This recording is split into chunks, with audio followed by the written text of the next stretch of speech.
like cashier. Get the money like a cashier.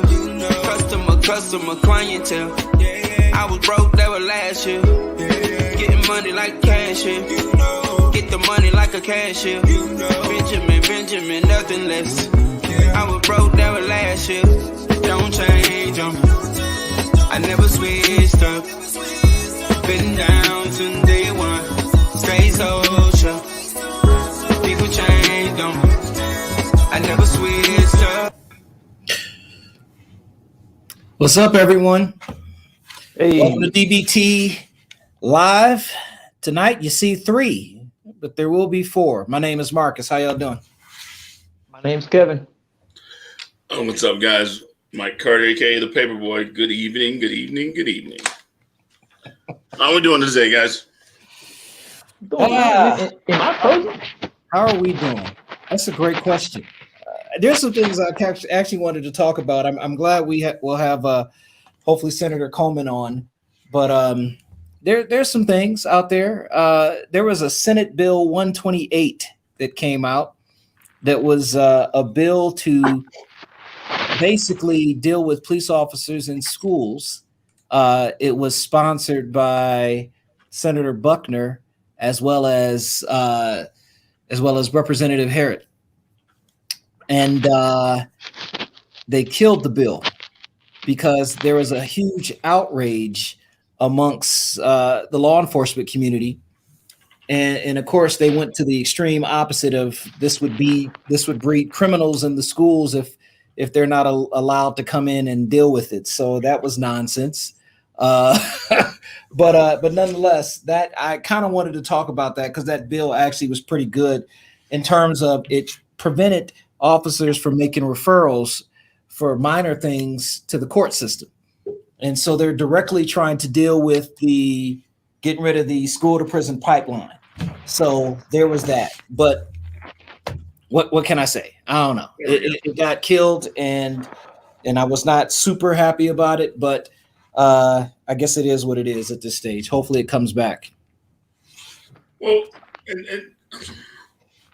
kind of help out I was looking for the bill, try to help out the viewers.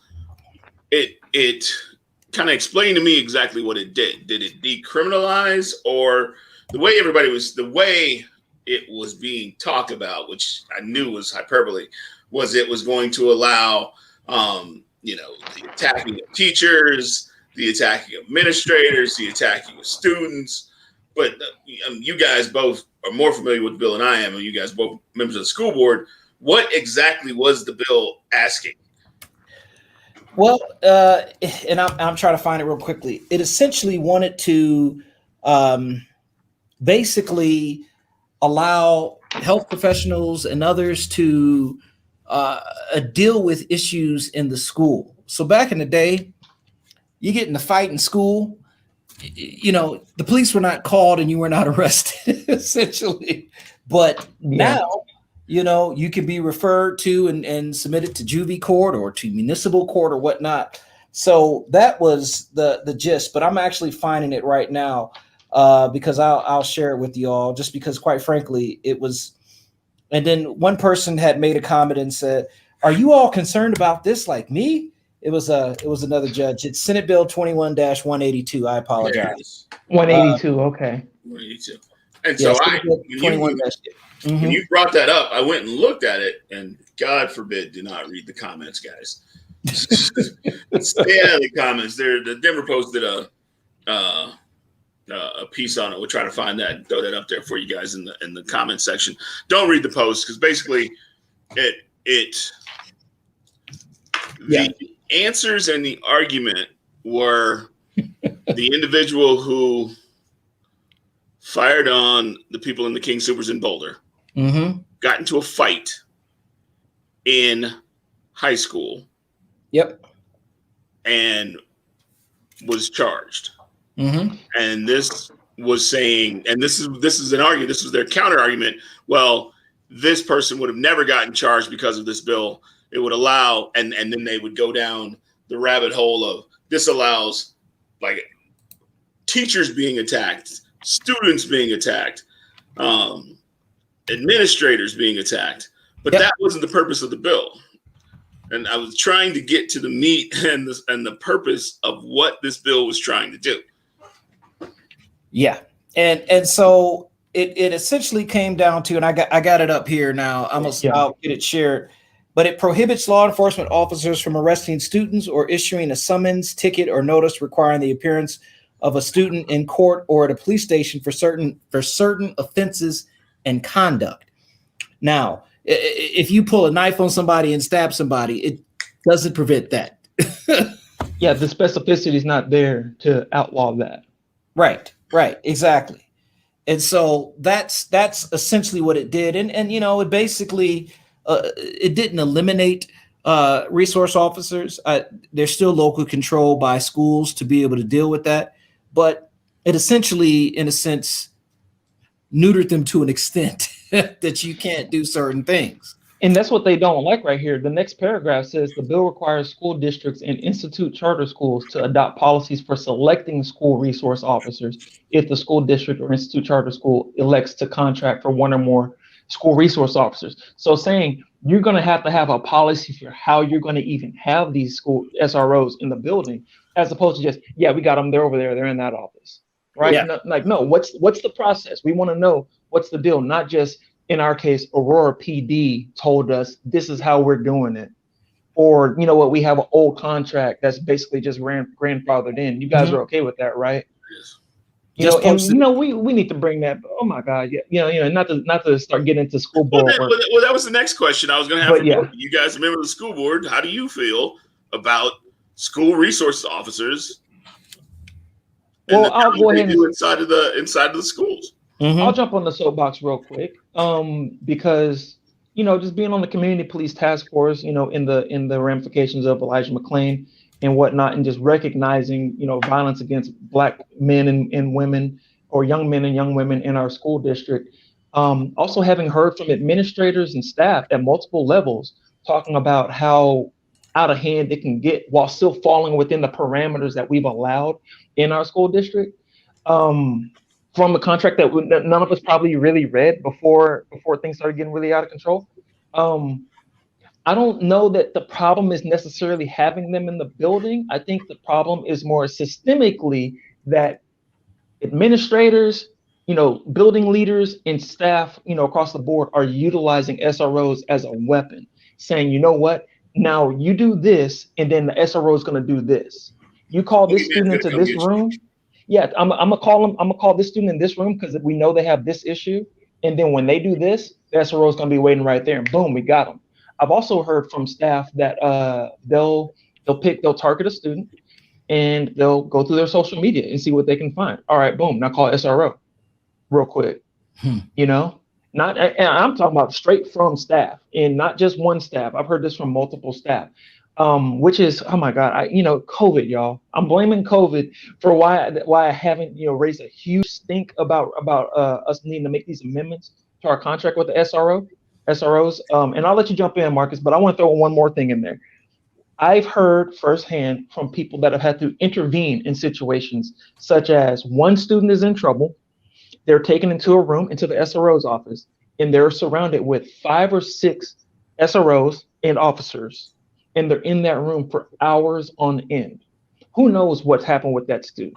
If they were intimidated, if they were, bullied, if they were talked into or allowed to incriminate themselves. Mike, if a cop takes me into a room, I can just be like, I want to see my lawyer, and I don't got to say nothing. Does an 11th grader know that? Can we reasonably expect an 11th grader to know that? And why are we putting them into that situation? We should say, I would say that we should say, we're not going to allow that situation to happen unless there's an adult in that room that is actually, advocating for that student to help remind them what their responsibilities or rights are within the law. Yeah, well, for me, I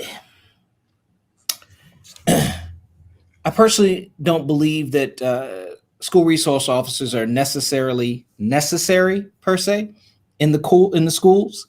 I do believe that placing school SROs in quote unquote high risk areas it creates this mindset for the SRO to think that they have this authority to address what they think is worse than what it really is. And I said all that, and it's confusing, but basically what I'm saying is this. I don't necessarily think we need them in the schools right now. I think we can address these issues and have addressed these issues internally over years. There's always been fights. There's always been drugs in schools, things of that nature. But if we really want to stop the school to prison pipeline, until the courts learn how to look at it, well, take that back, until district attorneys learn how to start treating these as cases that shouldn't be filed, they're always going to end up in the system. And with them being in the system, we're always going to have to deal with this aspect of what's best for them. How do we get them out the system? If they miss a UA or if they miss a call to a probation officer. I was in court today. Person missed a call to a probation officer, and all of a sudden there's a motion to revoke their probation. These are kids. They haven't fully developed. And the thing about this bill that people seem to ignore is the very fact that this bill itself says that you can have SROs if you choose to have SROs, but if you're going to have an SRO in there, you need to have a program to select them and to make sure that they are appropriate. And by the way, Senator Coleman just popped on, so I'm just bringing him into the stream. So yeah, no doubt. Oh, Senator Coleman, what's up, y'all? How you doing? Doing great. Thanks for being on, Sir. Man. It's so good to be with y'all and spend time with y'all, man, for real. I'm glad it's brothers on here. We sitting down having a conversation. I'm standing up, but y'all. You know what? I'm about to. No, man. Y'all good? No. We have an agreement. Go up the camera tall enough, right? No, it ain't. Oh, man. Senator Coleman. Yes. So I don't know, Senator Coleman, we were just literally talking about a bill, but you probably know about it because it's a Senate bill. It came from Senator Buckner and kind of got scrapped. So SB 21-182 was the school discipline bill. So we were just talking about that. But I don't know if you're interested in giving some thoughts on that bill. I know it's scrapped now at this stage, but any thoughts on that? Yeah, listen, man, I got kicked out of every school I went to growing up. So I grew up in Park Hill. I was at Smiley Middle School, was the last public school I went to. My mama, black woman, went into the principal's office because I got called in there, and she told this woman what's going on. And the school leader at the time said, there's nowhere your son won't go where he won't get kicked out. Okay. So then my mom said, can you wait outside? Well, y'all already know what that means. It was like action packed, and I didn't see anything. She didn't like hurt her or nothing, but she let her have it verbally. Like, right. Don't you ever tell my son that he just know where he won't go. And so I actually ended up getting a scholarship to go to Union Baptist Excel Institute off of MLK and Dahlia, right by QDRs. And it was the first time I had a black teacher. It was the first time I had a black principal, Mrs. Vivian Wilson, who was like my mom. And I told my mom, I said, Mom, why would you do this to me? Everybody's on me all the time. But we learned Black history every day. It was not a elective. It was a part of the curriculum. Wow. And so it changed my life. But I say that to say, like, I get it, man. I was getting in trouble because I don't like bullies. And so if somebody was getting picked on, I would go holler at that person like, what's up? And I can't fight. So I would get whooped. Okay. Or I'd whoop them sometimes. Let's be real. You know, he was talking about how we win all of our fights, and that's not true. Right. It's not true. But I thought I was defending people, and in the end, the school leader was like, bro, you're still fighting. You're in trouble. So I feel like this bill, it really focuses on eliminating the school to prison pipeline. You know, we're talking about suspensions. We're talking about expulsions. We're also talking about getting a citation. You know, I mean, you get a record already while you're in school on certain things, man. And that traumatizes you and makes you think that that's what your life's supposed to be. So my thing is this, man. I got a good buddy, Chris Matlock. He lives right up the street, DPD, SRO. His son goes to school with my son. And he's over east. And he was involved in crafting this policy as a black man. And I thought that was really important that we had a form of law enforcement involved in helping to craft the policy. Because we don't want to make it seem like we're trying to defund the police or we're trying to limit law enforcement from being able to do good work. But the bottom line is there was pushback from law enforcement. There was pushback from other groups. And I think it was wise, although difficult, for Senator Buckner and also Representative Harrod to pull the bill because they recognized there was still work to be done. You know, we're not about making statements. Like, I know there's a place for that, but we're about getting bills passed. And we want the policy to be implemented so that it gets passed and actually does something. We pass all kinds of bills and do nothing. Nobody knows that. Right. And then you campaign on that, but nobody really asks, like, how's that working? So we don't want it to just get passed and like get gutted and amended and does nothing.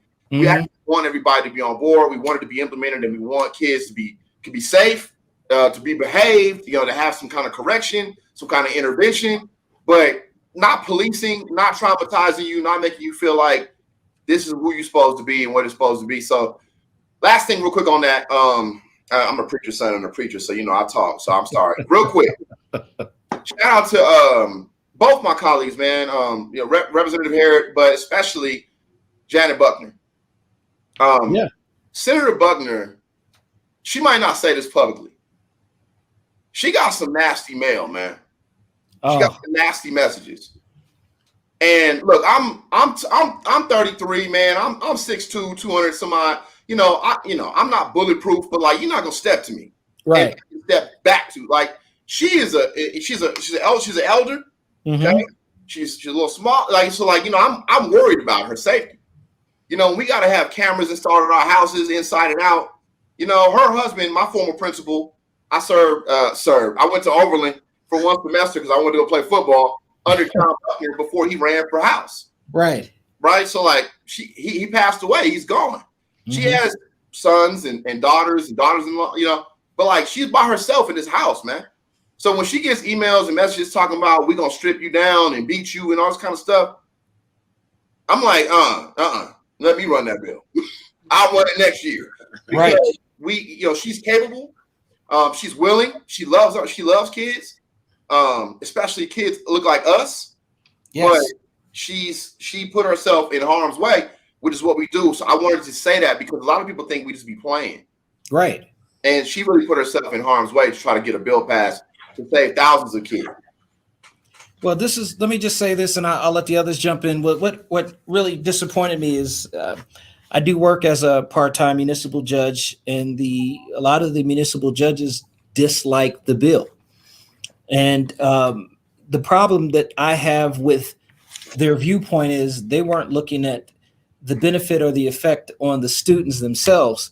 They were worried about the effect on law enforcement. And then, of course, you had this overblown, well, this will just be a breeding ground for crimes all day, which is just a complete nonsense of a statement. But that's the type of things that came out. So I shout out to both to Rep. Harrod and obviously to Senator Buckner with respect to that. It's something that had affected me in that sense. And that's why I brought it up before you popped on, because I read the bill. It doesn't take SROs out of schools. It gives each individual school or charter or whatnot the ability to have SROs, but also creates an evaluation process to make sure that they're equipped to deal with this. That's part that was amazing. So I'm turning over to y'all, but yeah, and we can go to whatever else at that. I just wanted to get that out. Go ahead, Mike. Well, just briefly, and Marcus and I were in another foundation that was working on the school to prison pipeline. And my whole point has always been, if you treat it like a war, people are going to start acting like that. And if you're going to treat these SROs as some kind of standing army or some kind of nonsense like that, the kids are going to react to that. I'm not against SROs. They need to be there to a point of have them doing something, have them integrated into the curriculum / program, have them doing something, as opposed to somebody go get Officer Johnson, somebody go get the law. I think that was one of the things that we kind of brought up was, look, if these people are integrated into the school, they'll become part of the school and they'll be able to know and slow that nonsense down. There was a time when you got a misdemeanor as a 15-year-old, 16-year-old, you were a juvenile and it was wiped clean. But that's not the case anymore. Now they want to start counting 14, 15, 16, and then we no longer are giving our kids that opportunity to make mistakes. We want to make them accountable, and not accountable in the way that, pay your bills. Accountable is, all right, you got to carry this record around for the rest of your life. Think about that. Think about it as a 16-year-old. Here you go. Forget being black. Forget all the other crap you got to carry around. I'm going to give you this real quick. I'm going to give you this misdemeanor. So every time a cop pulls you over, stops you, and talks to you, you got something on your record you got to explain. That's all. Yeah, that's true, and I appreciate the fact that you're willing to pick that up and whatever we got to do to protect our black women, keep them from being targeted as much as possible. I just recently spoke to Senator Buckner as well, and we're trying to get her on soon. She had a few things she needed to deal with, and obviously y'all are busy in session and whatnot.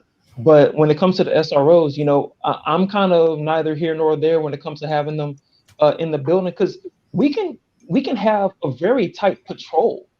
You don't have to necessarily have them in the building, because I think about worst case scenario, crap, there's a threat, there's real serious violence. If they're right outside, they're not in the building. You make that call. Like if the cops are right down the street from my house and I make that call, they can come straight to my house. But I don't need a cop sitting in my house. I like the fact that we're willing to make real change, and that's what we have to be willing to talk about. Is if it's not working like this, then when people say let's change what it looks like, don't get your everything up into twists. Don't get everything in a bunch, because we actually want to make some changes, because it's not working like this. And when we say not working like this, not saying that the kids are getting beat up or getting arrested on a crazy scale, but it happens disproportionately to, coincidentally maybe, students that look like the people on this screen. Nah, bro, it's intentional. I think so. It really is, man. And unfortunately, there are people who are well-to-do, and they make decisions that have unintended consequences. But then there are people who are blatantly racist and biased and discriminating. So we got to call it out straight up. I try to give people the benefit of the doubt. I always believe, just as me personally, man, like I believe people are good, inherently good. I know about sin nature and all that kind of stuff, but like I had somebody tell me recently, like, I don't trust anybody in the Capitol. One of my colleagues who will go unnamed. And I said to this person, I don't know what I did to lose your trust, but I sure hope you give me an opportunity to earn it. Mm-hmm. So I'm like, I believe in you, bro. Until you say something, do something, or like intentionally screw me over, word is bond. And then it's no longer because you broke your word, or so. And I also believe in forgiveness. I believe in second chances, but I think there are some people who, we have to call it the intentionality of their actions. Yeah, and I agree 100%. I believe that there are racist people in high places and in closer places to our children than we would like to think. I think a lot of our parents in Aurora are working 1, 2, or however many jobs they gotta work, and sending their kid off to the bus and putting a prayer up there, because that's the best they can do right now, because of our economic situation, because it's the way our family units are nowadays. Things are different than the way they used to be. You can't just walk down the street. But if a cop follows you home from school, when you have an IEP that says you can leave if you get too angry because they know you have an anger management problem, and then they just follow you home and arrest you so they didn't arrest you at school, we're targeting these kids. And that's when I'm like, we need to scrub this whole thing and look at it from a different direction, because they're not doing that with white kids. So if I may, I just wanted to give Senator Coleman an opportunity for him to just introduce himself. He's SD 33. Most folks don't know that at this stage, at least, some of our listeners not, and we'll probably have 3,000 to 4,000 people watch it over the next week or so. So Senator Coleman, what's up? Yeah, man, we went straight into it. We didn't wait. I appreciate y'all giving me that little buffer, because I had a group called the Young Invincibles who I was just speaking with, and I'm like, I got to roll over here to talk to these brothers. And so when I came in, y'all was in it, so I just hopped in. You know what I mean? was jumping rope. I just hopped in. So James Coleman, blessed to be the state senator for Senate District 33. I'll explain what that is, but before any of that, what makes me is I'm a man of faith. I'm a husband. I'm a father. I'm a community leader, community servant, born and raised here. Best job ever to be able to represent the community where I grew up. It's crazy. It's my dream. It's like a dream job. I knew the geography, like the geographical location that the Senate district represented. But for some reason, once we got sworn in January, it hit me like this is the best job I've ever had. And I don't know if I'll ever have a better one. But blessed to represent the far Northeast Denver community, which is the airport, Green Valley, Montbello, Parkfield, Gateway Park, former Stapleton, now Central Park, Park Hill, City Park, Eastside, Cole, Whittier, 5 Points, all the way to 5 Points, and from 56 North all the way to Colfax South. That whole area is me. I get to represent my grandmother, which is a huge blessing because she's 87. And for the first 4 years, I served in the House, the last 4 years, I should say. The dividing line for my House district, which is 7, and Leslie Herron's House district, which is 8, is Monaco Parkway. Now, if y'all know anything about Park Hill, I grew up on the good homes on Monaco. The big front yards. I'm just going to put it out there because if you're from Park Hill, I get clowned all the time. And I'm like, bruh, wasn't that cool about that? Because I had football fields for front yards. Right. I asked my grandfather, I was like, Granddad, all my friends at school get an allowance. He was like, I allow you to live here. You can't cut that grass. Cover that snow. So the dividing line was Monaco. So literally, I represented across the street from my grandmother for 4 years, across the street. And so when I won the Senate and was blessed to win that, I finally got a chance for her to vote on the ballot last year with my name on it. And that was just like everything because she helped raise me. So I serve on the Business, Labor, and Technology Committee. I serve on State Veteran and Military Affairs Committee as the vice chair. And I serve on the Senate Appropriations Committee. I've been blessed to do this work. In addition to that, I serve as executive director of Faith Bridge, which is the education equity nonprofit organization that is focused on mobilizing faith-based communities to engage in their schools that are in their neighborhoods in the areas of equity. So food, clothing, tutoring. We have a John Lewis Academy where we have retired Black teachers tutor our kids in our neighborhoods. And so many other things. But I started that organization about 3 years ago, and that's running strong. Blessed to work with Pastor Vernon Jones, who is my chief of operations and strategy, but he's also the executive director of the Northeast Denver Innovation Zone, man. So we're really in here doing really good work. I'm also the founder and president and CEO of Black Capital Foundation, where we raise, invest, and steward capital into Black owned businesses. So, man, we have a lot of stuff that we're doing, but at the end of the day, I'm just trying to figure out a way to give back. The last thing real quick is I reconnected with my pops when I was 11. I was born here. I moved around a bit. And when I finally landed back here at 11 at Smiley Middle School, I reconnected with my pops. My dad is a street preacher. He was in the military forever. And he had me when he was 50. So my dad is 84. So he had retired from the military. He was able to live off of that and do full-time ministry voluntarily.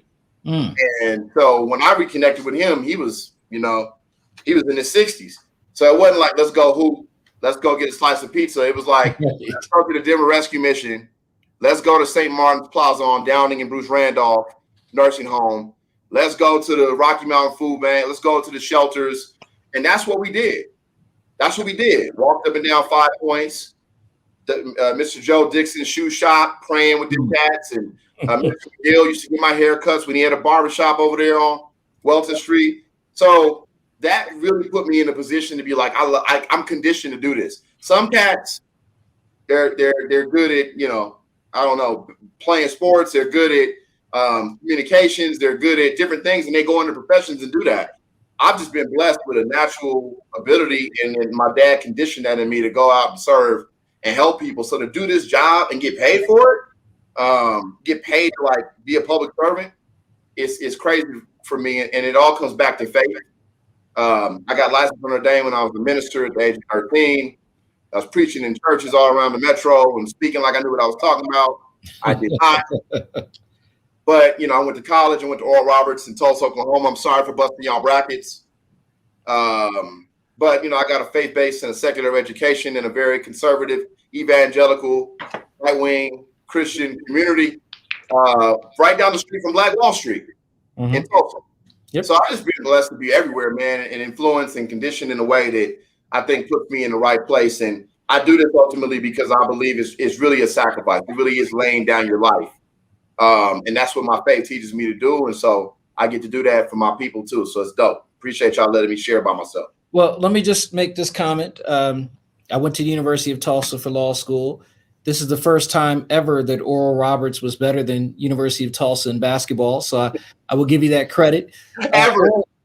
Ever. You're in there like ever. But Oral Roberts has one of the most ostentatious statues in the front of its school, doesn't it? Yeah. You know what they say, right? If you want to get the hands to open up, you just dangle a dollar over the top. That's what they say. That's what they say. I didn't say it, but I knew it. I didn't say it. I'm still paying on my student loans, man. I'm like, come on, man. I didn't realize who Oral Roberts was, not the person in the school, until they started showing me. Not Jimmy Swag. Who's the founder? Oral Roberts. Oral Roberts. Or but it was who's the Call Me Home? Was he the Call Me Home guy? If I don't. Yeah, it was him. Yes. Okay. That was the same person where if Jesus or the Lord's going to call me home, if y'all don't, you tell the story because they're looking at me like I'm crazy. No, man. I mean, look. I just don't know anything about it. He ultimately made a statement that I have a vision that God has given me. Mm-hmm. And I believe that if this doesn't happen, then my life and my purpose ceases to exist. Yeah. And dude, he willed that. You might want to say guilt trips. No, but like that's real, man. And like I think it's crazy because there is like people who really believe in the mission and the vision and they want to invest in anything. But then there are times where people are like, dude, I'm in dire straits. I need this. And if I need your help, and he went to an extreme, and over years, obviously, man, they built an endowment. I mean, that school is not hurting. No, they got the resources they needed to do the work over many, many years. But yeah, man, that's the truth. That's the story, man. It's a crazy story. The funny thing is, Marcus went to Tulsa, you went to Oral Roberts, and I was right down the street in Fort Sill, Oklahoma. All right. That's it, Kevin? No, man. I went out there. I was chilling in Houston, man. What made you? I guess was it now? 5 years ago? 4 years ago? Decide to all right. I'm gonna step it up. I'm gonna become a representative. What was that leap? I think I'm the only person who hasn't been elected to anything. Hey, good for you, and God bless you. It is a sacrifice, man. It's a service. I be telling you all the time, like, y'all think we be going to rubber chicken lunches and be on like parade floats, waving our hands? I said, man, I done miss birthdays. I done miss basketball games. Mm-hmm. Like I done dang near, like, if anything happens January through May during the legislative session, you can forget about it. You can forget about it because I can't tell you what my schedule is going to be like. I had a couple meetings a day that I was supposed to be in. And our long bill, which is our budget, we were meeting on that from 9 to 5. So I had to like reschedule stuff because you just never know what's going to happen. But I never forget. We bought our first home in 2010. So we got married in March. My wife and I, Shayna, and I got married in March 2010. Bought our first home here in Green Valley in May, and then had the twins in November. Right. So like James Jr. and Naomi are now 10 years old. We're almost to college, y'all. Pray for us. No, they're beautiful kids and they're well behaved and they love God. But like that was a lot. Like we had just started and that's what happened. And so we noticed every single year in an HOA community that our HOA kept going up every single year. Now, like I told you, I grew up doing my own home maintenance. So if I'm paying somebody to do something, they better be doing it right. So I know that they weren't cutting the grass or they weren't shoveling the snow or whatever. So I just went to a community meeting and I was like, yo, why y'all keep charging us money, more and more money, and not doing a better job, congruent with what we're paying? And they said, nobody ever said anything. And I was like, wow, how many other places in my life am I being mis or underrepresented? So I decided when there was a vacancy, God rest his soul, Landry Taylor, he was a school board member, community leader, really helped build and develop Stapleton before it was changed. As a black man, Landry Taylor, school board member, he passed away. But before he passed away, before that, he decided he was going to vacate his seat. So there was like 20 people who hopped in his vacancy run to try to get in the school board to represent our community here in Northeast Denver. And so after I told folks in my network that like my family and friends that like I want to do that, they said, if you're ready to run, you need to run for state house. Now, then Representative Angela Williams was our state representative. I thought she was doing a great job. That's why I didn't run for that seat. She actually said she was running for the state Senate and asked me to consider running for the House. I said, absolutely not. I said no, because I didn't think I had the time, the capacity. Like I had to build Faith Bridge. I have to build Black Capital Foundation. I have to do these extra things in order to offset the expenses because I got to provide for my family as much as I want to help people. Yep. So I said no. And I said no twice. And then there come a time when my family and friends were like, dude, we really believe this is the right move for you. Pray about it. Talk to your wife. And we did. And we decided to run. So that's what it was, man. It was, you know, I want to make sure that we're being represented. The service piece and all that stuff I talked to you before about, this is not confined to this role. I can be a servant and love people and share God. Like I can do that in any capacity, but I chose this role and we were blessed to win. People supported us. We won our first election by 84 votes. Crazy tight. We went to bed losing and actually woke up winning. And the rest is history, man. We ran for re-election in 2018, ran for the Senate just last year, and here we are. Yeah, it's nerve-wracking running for office and wondering if you're going to win. I give props to those people that do it, have done it multiple times in that aspect, because it's definitely an issue. So I was on your website and I was looking at the website, and you have something on here called cabinet members. Yeah. And so you got a few of my favorite folks on here. You got the principal, who's the principal of my kid's school, Jason Macklin, who's also actually, he and I are headed out tomorrow to go grab a drink over at Jack's house. Just put that out there to y'all gentlemen. So you got him on there. You got another one of my favorite people. You got Dr. Angie Pacioni. Yeah. Who's also on there as well. So what does this group do? And how come Kevin's not on it? Hey,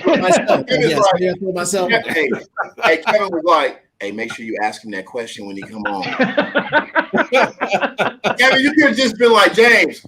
No, I'm like, hey, we right here. Right here, bro. Got you on my show. Can I get some love? So when I was in the House, we represented about 75,000 people. Going to the Senate, now I represent 150,000 people. Now, I couldn't engage all 75,000 in the House, but I sure can engage all 150,000 in a way I want to. Like meaningfully, and especially with COVID, man, like I got sworn in January and we're in the midst of COVID. We've already gone through almost a whole year. It's very hard for me to engage with folks. Like, so I got a event this Saturday, shameless plug, Convos with Coleman, Coffee with Coleman. And, you know, it's like, well, let's do it virtually. Let's grab a cup of Joe, whatever, and let's talk. But I would love to engage people in a meaningful way, but it's dang near impossible.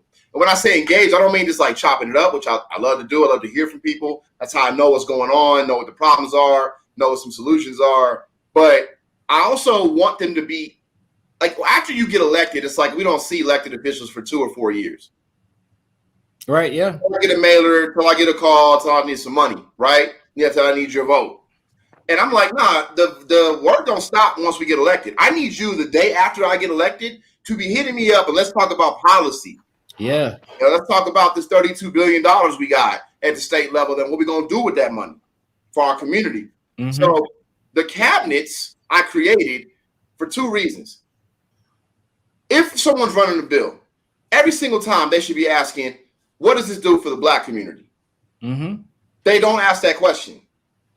I don't care if you're an elected official or a lobbyist or Yeah. a business that has someone representing your interests or whatever, a school district, whatever. Nobody's really asking that question. I don't want to just blanket statement. I think there's some good folks out there who do think about that. But more times than not, I have to present that question. Somebody will come to me and say, hey, we have this bill. Here's what it does. What do you think you'll be on it? And I always ask, well, how does this impact Black people? So then what I do is I say, well, I would love for you to present this bill to my cabinet. And my cabinet is full of all Black people. Yeah. Experts, credentialed, trusted in their fields in education. So in this case, sorry, Kevin, but you got to talk to Vernon Jones because he's the chair of the education committee. But I identified a couple people and I said, I need you to chair this cabinet. I need you to fill it. I need you to fill it with people who agree and disagree with each other.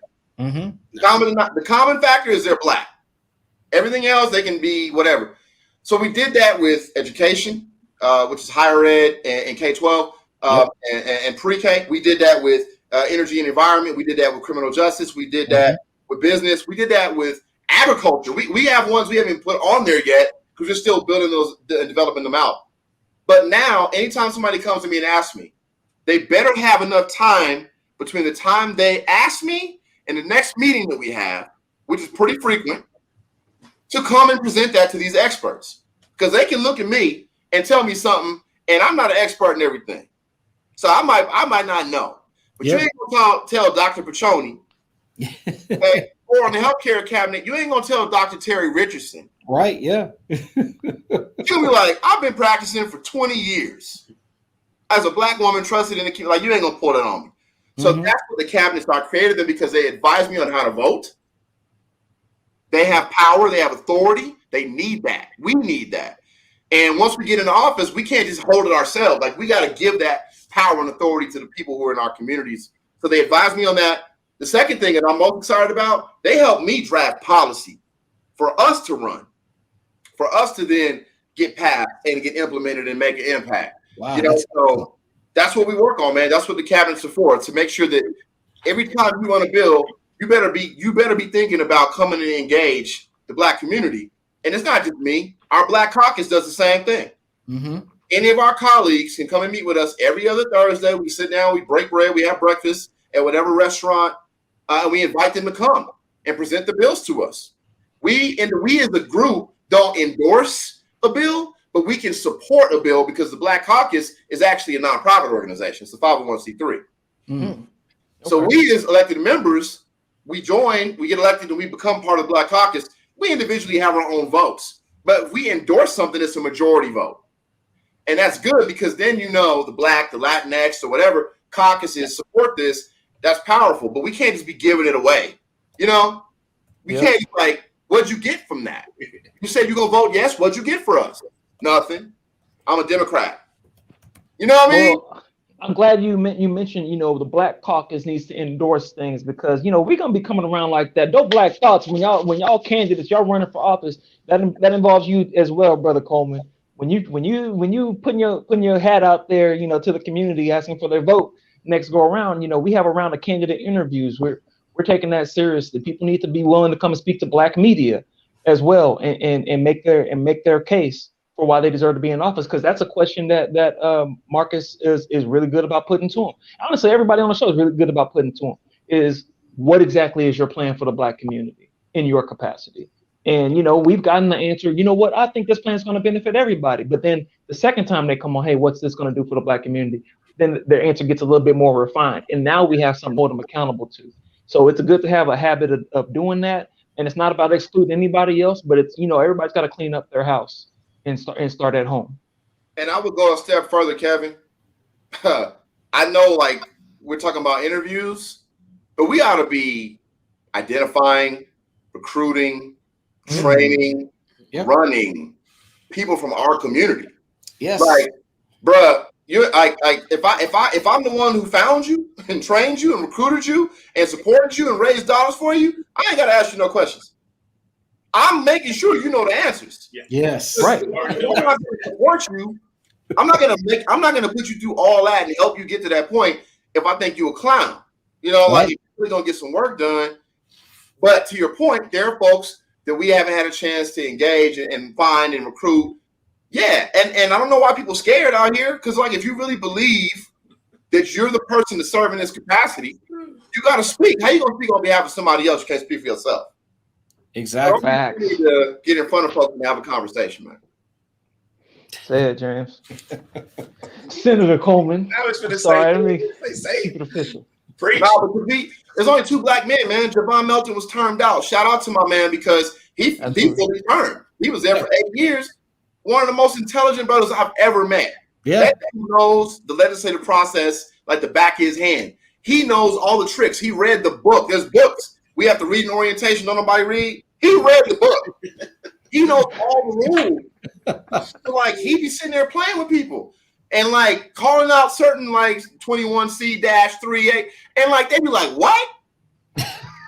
Like he's running for county commissioner. My man, shameless plug. Okay. Javon, Denver County Commissioner. Rappo. He lives in Aurora. Oh, that's right. He's over. Yeah, he's over here. Yeah. We need to get him. We need to get him on here. So I'm gonna holler at him and be like, you need to holler. I'll make the connection with Kevin. But I said that to say we only had 3. Now we only got 2 black men. I'm the only black man in the Senate, and Tony's the only black man in the House. And while we love our sisters, which I do very much, you know what I mean? Like, we got 9 members in the Black Caucus, and we only got 2 brothers out of 100 legislators. So I want to work with y'all on that. However I can help, you know, hold me accountable. I got to keep doing my job, but at the same time, I want to find those folks, because we gotta grow our numbers. Yes, facts. Yeah, we do. Spot on. We got a lot of community to cover, and you make a really good point. Not enough brothers out there. I'm really proud to see our sisters out there doing a whole lot of work. And shout out again to Leslie Harrod, you know, and also put a bug in her ear too, because it's not easy to catch a hold of everybody. Y'all are out there doing work. Y'all are putting forth legislation. Y'all ain't playing around. I see y'all. I see y'all getting these bills signed. So, and thanks for everything you've been doing for staying engaged with the community during this COVID crisis. Because I mean, every time I turn on Facebook, it's either Brother Jeff on, it's either James Coleman on, you know, or DBT on. So, you know, thank you for staying engaged to that level. No doubt. What are we doing this year? What is your let me ask about a piece of legislation right here, because I had your website up. Wait a second, Kevin, did you hear Mike? Wait, no. Yeah. I'm sorry. Go ahead. You know, I was asking what is his, and I guess that's where Kevin's going.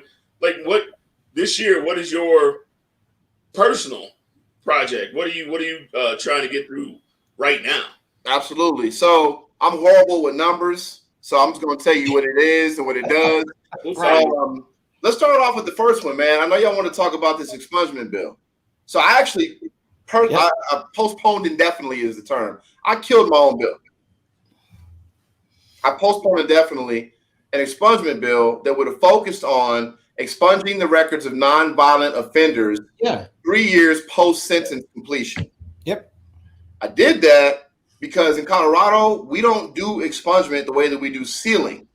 We do sealing in Colorado the way other states do expungement. Can we do expungement? Absolutely. What I wanted to do was I wanted to stop people who had been convicted and served time for a nonviolent offense years ago to have their record expunged so that that no longer is a problem or a burden from them being able to get employment, get housing, because when somebody sees that you got this on your record, it's a problem. The same thing I'm going to do with the bill that's actually started in the House and it'll come over. Hasn't been assigned a number yet. So even though I killed that bill because I felt like there had to be better stakeholding on it, I made sure there was another one coming. So what this bill will do that I'll prime sponsor in the Senate, similar to the expungement bill, it will automatically seal the records of those individuals with nonviolent offenses after a certain period of time once their conviction is complete, once their sentence, rather, is complete. The reason why that's important is because anybody can get their record sealed, but it costs and it's a cumbersome process. And sometimes you don't get it sealed based on the offense. So lawyer fees, legal fees, the process takes a long time. By the time you go through that process, you're discouraged. Most folks don't even go to get their record sealed. So I'm running a bill that automatically seals the records. And that means we in the government pay for it. So we get rid of the impediments to getting your record sealed so that when you go to apply for a job, you go to apply for housing or whatever else, that doesn't come up. What it does do is it still is available to be searched. If you are a repeat offender, you offend again, the courts can still see that information. That was a huge problem with the bill and why we got a ton of pushback, because it's like, what are you trying to accomplish? What I'm trying to accomplish is this not being a burden for people moving forward in their lives. They committed a nonviolent offense when they were 18, right? Like they robbed a candy store and like now, come on, like we got to stop that. So that I just want to put that out there because it's hard to like, I killed a bill. Y'all, I passed 40 bills in 4 years. We get 5 bills a year. That means I passed 10 bills a year. I know how to pass a bill. But to my point I made earlier to y'all, can we do something substantive that's actually going to do something? And so I only wanted to run like 2-3 bills this year. That'll be one. That's one of them. The second bill is an ID bill for folks coming out of the criminal justice system. I know it sounds stupid, but people who come out of prison, they don't have IDs. Mm-hmm. Yeah. So we passed this bill out of the Senate. It's in the House right now. It'll pass. The governor will sign it. 100% of people coming out of criminal justice system, or I should say prison, corrections, will have an ID. You can't get nothing without an ID. So that to me is really important. Yep. The third bill is a traumatic brain injury bill for folks who either go into the criminal justice system on their way in, while they're in, or even when they get out, have not had an exam, a scan, to see if they even had a traumatic brain injury. This bill got brought to me by 3 brothers. I got asked to show up at the Northeast Denver Islamic Center with Imam Ali. Mm-hmm. I come through. I don't know what to expect. I just be showing up, man, for real. I don't know. Like, I should prepare myself, but I just, off the top, let's be real. And these 3 brothers was like, we all served time in prison. Collectively, they had served like 50 years in prison. And they said it wasn't until we got out that we recognized we did the scans and they found that we had a traumatic brain injury. And that traumatic brain injury, for one thing it can do is it can cause aggression. And you don't even know why you're mad. You can't see it. Right. It's an injury to the brain. Could have happened from falling and hitting your head. Could have happened from playing sports. Could have happened from getting into a fight. So this bill is going to do 2 things. It's going to do a pilot right here in our community at the Denver Women's Prison on Smith Road in Havana to identify when folks are coming in, do the scans, if there's brain injury. I think we're going to do a second prison as well, but we ultimately want to expand that across the entire Department of Corrections. And the reason why I did that was because we have a 50% recidivism rate. Half the people who get out of prison go back within 3 to 6 months of release. So if any of us did our jobs half behind, we would be fired. That's the problem, because not only is it inhumane, and we're not treating people like we want to help you get back on your feet, like we're not correcting anything. It's also a cost to the state, man. It's like $50,000 per inmate. Per year. Per year. So when you multiply that number, that one prison in Stapleton, Central Park area, that one prison has 1,008 women in there. Half of them get out and they go back. Do the math. We're talking about millions of dollars. And we're struggling to get money for schools and all that stuff. We're running ballot initiatives. I'm like, how about we do a better job managing the funds we already have? So I mentioned those criminal justice bills because those are ones that deal with eliminating prison recidivism. Second, real quick, issue for me is eliminating youth violence. We had like 30 young people get shot, hurt, killed in this community alone in the last summer. And like I said, I grew up here. I grew up through the summer. I lived through the summer of violence. My brother was in the blood gangs in Park Hill. So I know about that. And I'm just like, what was it for me to help me? A big part of it was just having access to higher education, but also apprenticeships and internships. So when I was 11, I worked at a job, the summer job, building computers. Y'all probably know Phil Douglas. Don't know Phil? Yeah. Phil Douglas. Name, yeah. Yeah, Phil Douglas is a brother. He has a program called Make a Chess Move, MACM. And he teaches kids how to play chess. And I ain't trying to put his business all out there, but he's a crip. Okay? And he's somebody in the hood.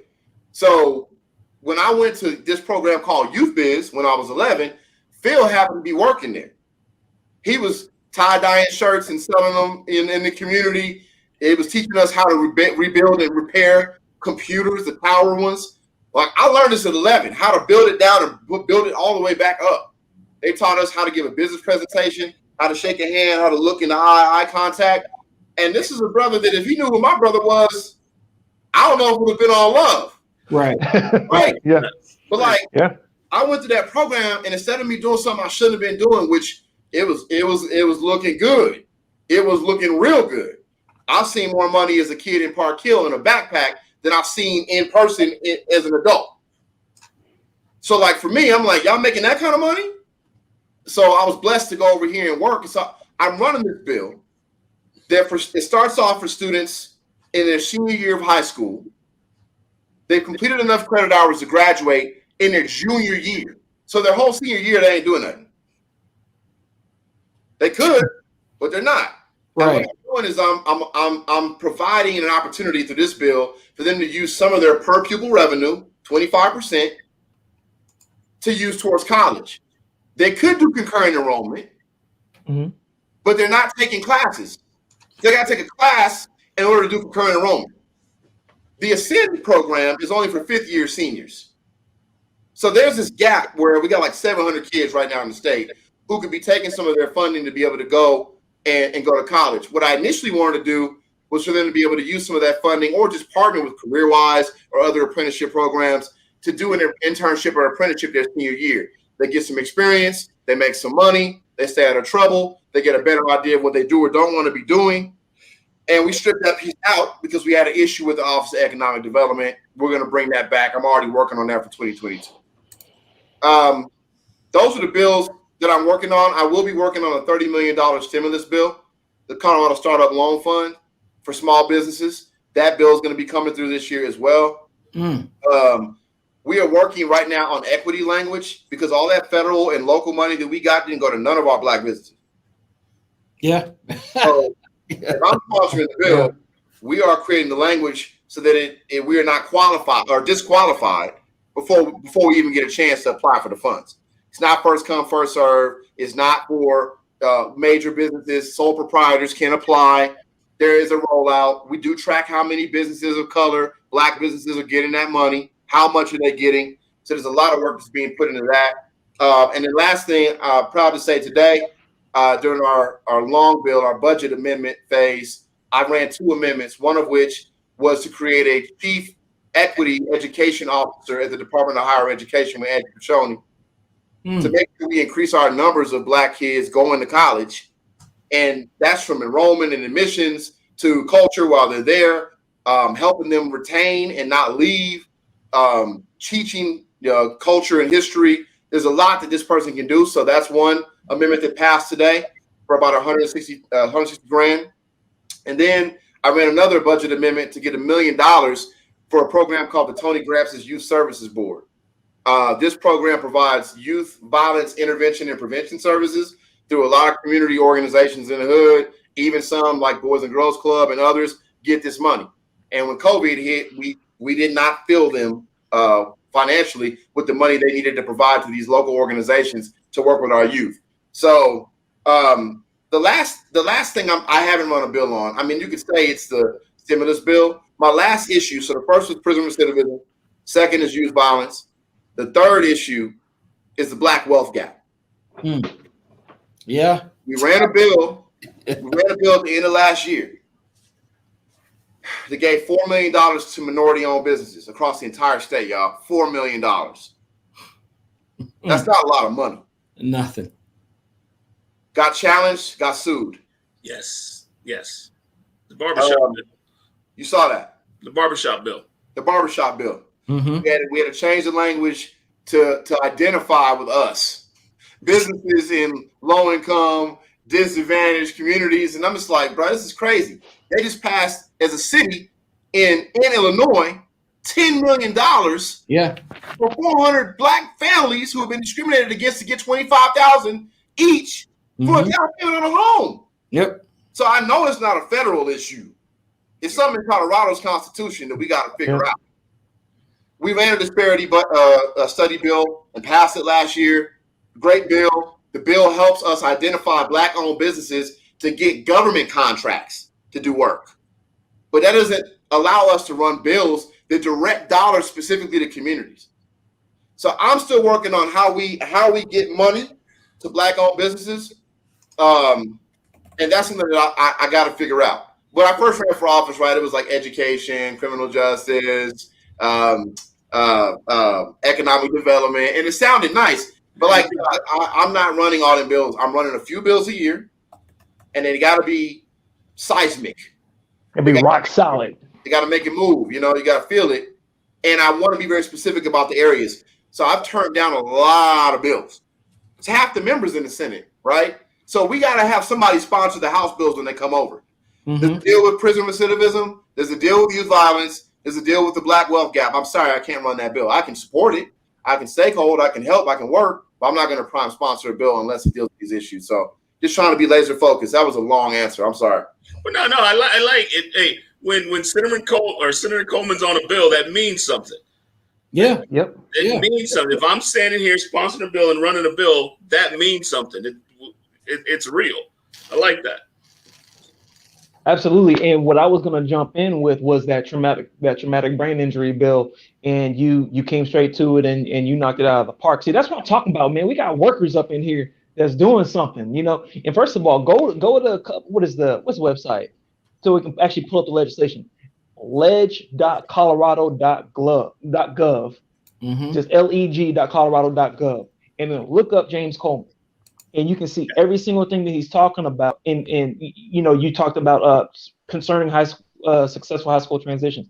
Every single piece of this is something that I'm truly concerned about. And if you really just want to sit here and think about what does the government do for me? Why should I vote? Why do I get involved? I don't get into all that. Yeah, you do. If you care about your kid actually having a real job or a career when they get out of high school, instead of just looking up the block trying to figure it out, every single one of these, if he gets in trouble, do you want him to have that hanging over his head for the rest of his life because he made a mistake?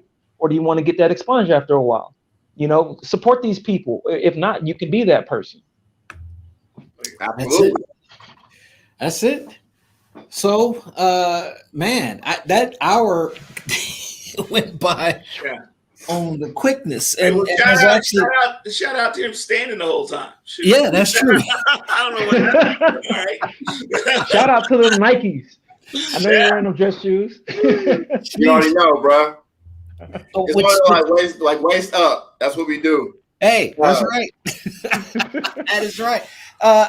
So a couple things is we definitely want to have you back on again a couple more times if at all possible. And shameless plug on our part too. If you want to put that bug in the ears of some of the other Black Caucus members as well, we love to have them on the show. We are all about dope Black thoughts. We are about bringing to folks out there who may not know or who may not know who our folks are, and putting them out there so we can have them conversations. So that's definitely where it's at. And so I appreciate that. So my hope is that you would definitely be willing to obviously hop back on at any given time. Please feel free to call us on any given time as well. And I'm hoping that we can go grab a drink at some point in time, either at one of our mutual friends' cribs as we have done in the past. So I'm just throwing that out there. Go ahead. No, you ain't gonna let him get out of here without a dope Black thought, though, right? Not at all. But he dropped so much. Go ahead, Carter. Go ahead. No. Senator Coleman, the rule is, we're done. We're on our way out. Rockstar stood the whole time, filibustered, beautiful. But on the way out, it's understood. Dope Black thoughts. You got to leave us with a dope Black thought. Wow, man. I should watch the show more often because I got to be better prepared. See, Marcus is gonna let you slide. I see. Here it is. Love your enemies. Bless those who curse you. Do good to those who hate you. Pray for those who despitefully use you and persecute you. We are the closest aligned people to Jesus. This country, no matter how much we love it, has shown at times it does not love us. But we still have grace. We still have mercy. We're still the most forgiving people. That doesn't mean we allow ourselves to be abused. Right. Bible also says that if you go to a town and you're not accepted, you dust your shoes off and go to the next town. But what you do is you stick in there, you hang in there, you have the most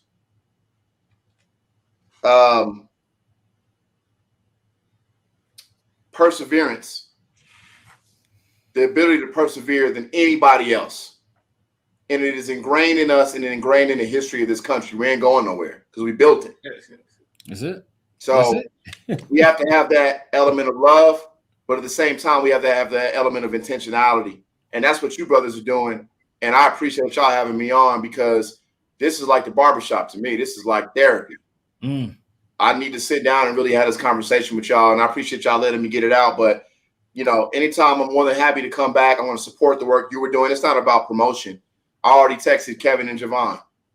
Yes. So that's what I was doing when I was looking down. I'm trying to like, let's really do this, man. So I'm excited about what y'all doing. Let's get the support going and let me know what else I can do.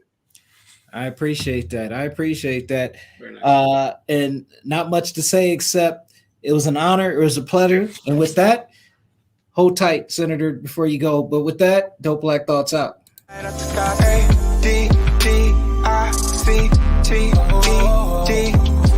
is love? It's a drug. Let it rotate, then get back in it. Calling me an Uber just to get back to you. Hit the cash out like fake, I spend it. Is it really worth the wait? I don't get it.